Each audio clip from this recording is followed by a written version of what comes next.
Hello there, and welcome to another episode of World of Tanks with Engaging Titan. We're here on Kasserine, and this is one of my early battles in the VK3601H. Now, the purchase video, for some reason or other, got corrupted. It may be that I have a habit of putting my phone down beside the capture box, but for some reason or other, the video of the actual purchase of the tank was just it was unplayable. Well, it wasn't unplayable, you could play it, but it was pretty bad. It was badly recorded and it was very bad quality. However, either that or maybe the USB cable had gotten loose or something. I had another video that I was going to use instead of this one, and I'm not bothering with a VK3001H kind of farewell video, because while I got good few second class mastery games at the end when I was just finishing off the experience, I've had other good videos as well that I'd rather share, that I think are better videos and more interesting games. This battle, the VK3601, is completely stock, and that was a nice shot by artillery. It was really well timed. Second or two later, he might have gotten the two of us, or at least one of us. However, I'm coming up the middle, which is kind of unusual for me. I generally dislike being in a hole in the ground, and I think advancing up through a wadi is not always the best of ideas, although I think in Kasserine it might work out if you have good armour. And I kind of wanted to see how the armour in this tank held up in a close-in fight. Plus, I knew the gun handling on this gun wasn't great. I mean, like I said, I had another second class mastery game, and I knew that the muzzle velocity was very slow and the arc was quite high. So I was hoping that if I came up in the middle, I'd meet other people in the middle, and I'd have the fight at relatively short ranges where the velocity of the shell didn't really matter all that much. But I've come up this far, we've no contact, there's two heavy tanks behind me there. They can't really see anything from that location, and I'm always nervous about this side branch, that it's a great spot for enemy tanks to arrive down and just flank whoever's bypassed them on the main wadi. I've completely overestimated the speed of the shell there and completely missed that T-21. I don't think he even noticed that he was being fired at. So I'm going to come up here and see if I see anything, and there is a Cheery. And the armor penetration on this gun is also pretty lousy. I think it's 101 millimeters for the heat ammo, and I'm bouncing heat off a Cheery. Aside from the super heavies, most Japanese tanks that I've ever come across have armor made of paper. You could penetrate the size of some of them with snowballs. However, I bounced two of them off it, and then there's a T-29. So I track it with one shot, and then I track it again, which is, I suppose, useful enough considering I'm tracking it in front of a big Japanese tank. But he wipes that out. Somebody hits him alright for something, and that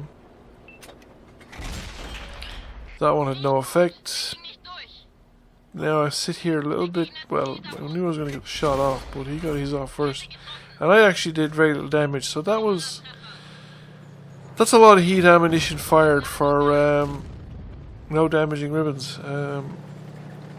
One tracking damage. So,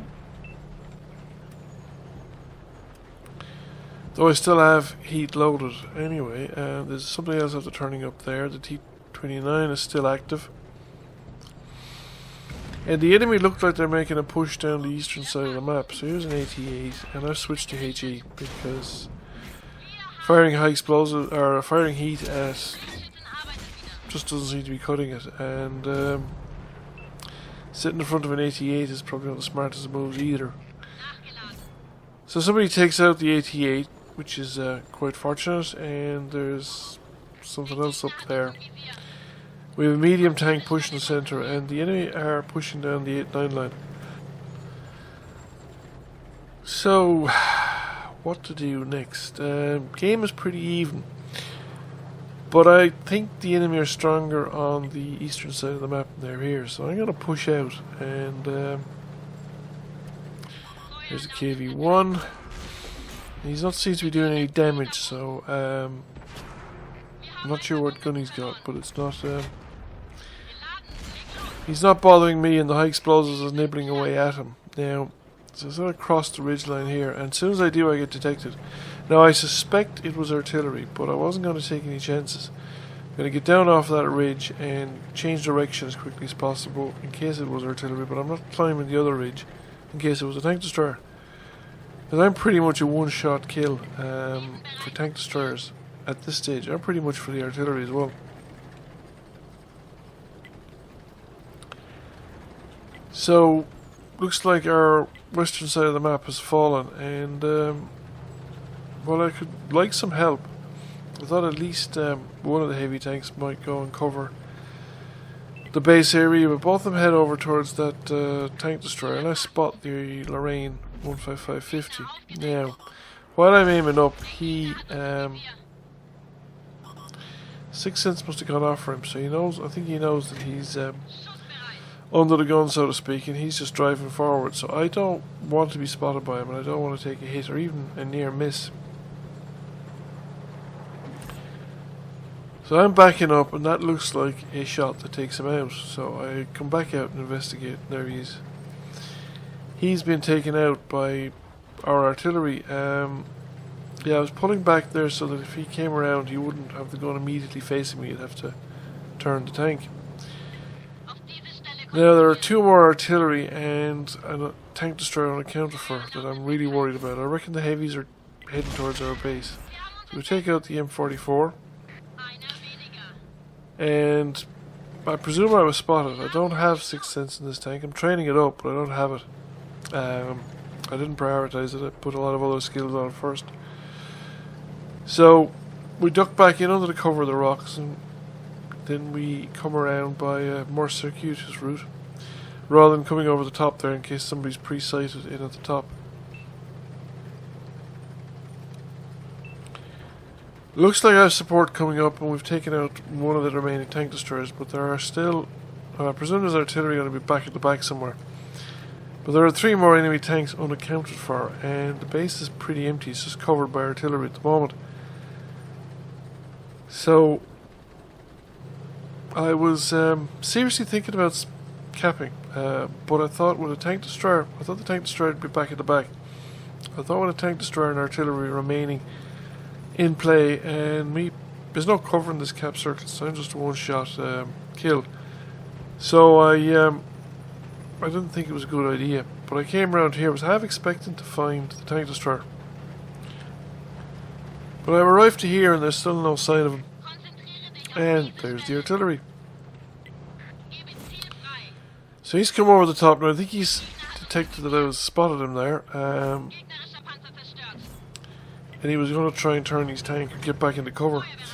But we take him out. So that's all the RT gone. So that's just 3 remaining enemy tanks. My guess is that at least one of them, and there he is in the cap circle. And he probably has allies not too far away. So I thought I'd move down. An ally is already moving down towards the cap circle, and we have a heavy tank going into the cap circle.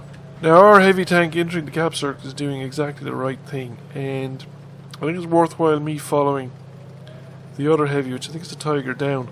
But in my opinion, the 3 artillery should have headed for the enemy cap circle,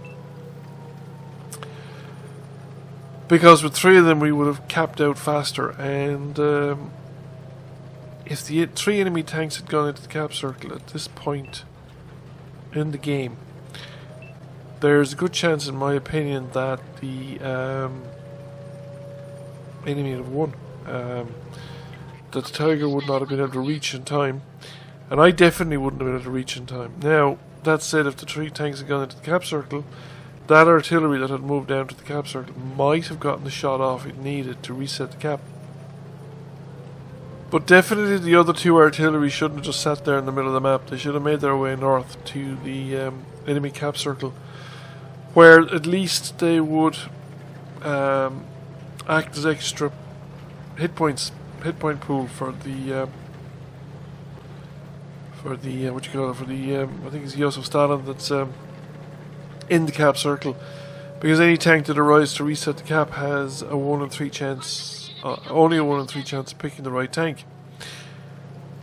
You know, the one with the most capture points, and it's only the capture points of the tank that you hit that gets reset, not the capture points of everybody in the cap circle. So it looks like the enemy aren't going to join the guy in the capture circle,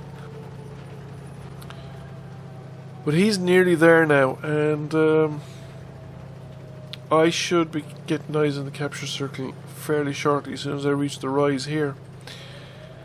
And there's enough time left, both of us actually have enough time to reset the cap. Now we know where the tank destroyer is, and there were 2 tanks down near the cap circle. There was one in the cap circle, one covering him. But the Tigers managed to take out the covering tank, so it's just the Black Prince, but he's at pretty much full health, and so he's circling around the building. The Black Prince is coming around this way, and I reset the cap. So the Tiger is him tracked. He's not moving anywhere. I get another hit in, and the Tiger's now going for the circle. So I'm going to get at least one more shot in, and I think he fired that one into the building, so the Tiger escaped. And the Tiger finishes him off. And there's not a lot of time left, but there are a remaining tank, which I have no idea where it is. I thought he might be heading for his own cap, but not. He'd come back this way, and I got a shot into him. Don't do a lot of damage. I think the tracks ate most of it, but he comes back for another round, so I put a decent hit into him this time. And I managed to survive his shot, but I'm going to beat his reload, so he doesn't come back for another round. He keeps going, but that's not going to help, because he's now running into a Tiger with 15 hit points left. And sure enough, he's gone. So, what looked out unpromising at the start turned out to be a very good game for me. 3 kills, 11 penetrations, 1600 damage, 1500 assisted damage. Now, you can ignore the almost 8000 experience, because I had by 3 boost, and I think one of those, the sweep and clear, probably is also a multiplier for experience. So base experience is 1638 XP, which is reasonable enough for what I've done. 21 shots fired, 18 direct hits, 11 penetrations. The Tiger did very well for himself as well. You can see there he's top of the table. And even the IS is pretty high up on the table. So I hope you enjoyed that video. Thank you for watching, and I'll catch you all again soon.